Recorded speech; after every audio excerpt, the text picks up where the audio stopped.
Your body has a clock that runs on light, and no amount of willpower, blackout curtains, or determination can convince it that 3 a.m. is morning.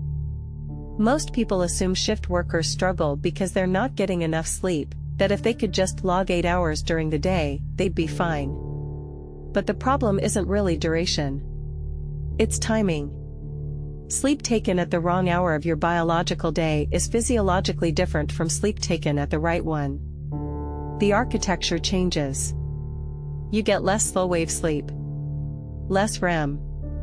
The hormones that move through predictable peaks and valleys during a normal night's sleep don't behave the same way at noon.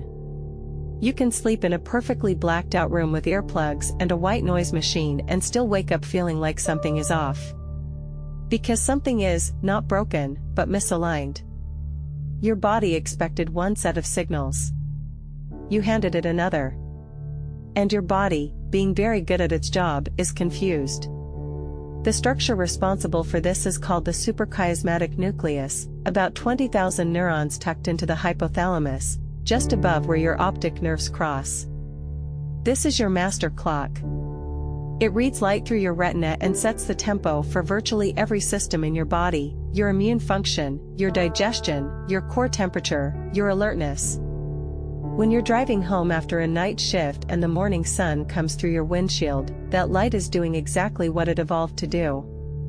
It's hitting your retina, suppressing melatonin, and telling your suprachiasmatic nucleus to wake up, right at the moment you're trying to winding down. The sun isn't wrong.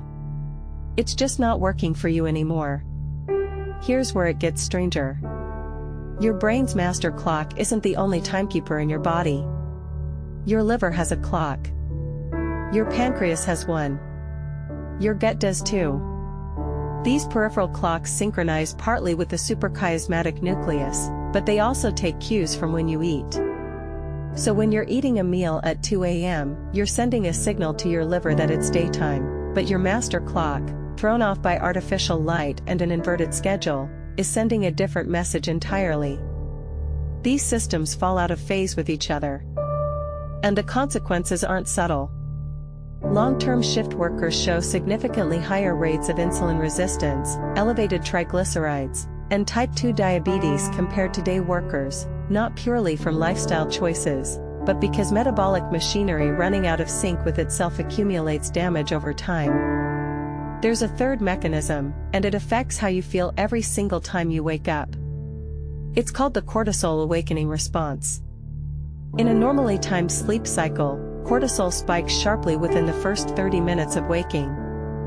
This prepares your immune system, sharpens your cognition, and stabilizes your blood sugar for the demands ahead. But when you're sleeping during the day and your master clock still believes it's the middle of the night, this response is blunted. The spike doesn't fire cleanly. That heavy, wrong-feeling grogginess after a day's sleep isn't just ordinary sleep inertia. It's your stress response system not receiving the cue it needs to do its job. The single most evidence-backed thing you can do this week is manipulate your light exposure deliberately. In the final hour of a night shift, if you can, wear blue light blocking glasses. Even inexpensive ones make a measurable difference. This signals to your suprachiasmatic nucleus that darkness is arriving, which starts the melatonin cascade earlier and makes the transition to sleep after your shift faster and more restorative. Then, when you wake up before your next shift, spend 20 to 30 minutes in front of a bright light therapy lamp, 10,000 lux, which is what the research uses. This anchors your peripheral clocks and gives your master clock a clear anchor point even when natural sunlight is unavailable or arriving at the wrong time. You can find a decent one for around $30. It is one of the few low-cost interventions with genuine physiological evidence behind it. Your body isn't being difficult. It's doing precisely what it was designed to do, tracking the light, following the rhythm, trying to prepare you for a world that no longer matches the schedule it was built around. When you understand that, something shifts. Shift work stops feeling like a personal failure of resilience and starts feeling like what it actually is: a timing problem with a physics answer.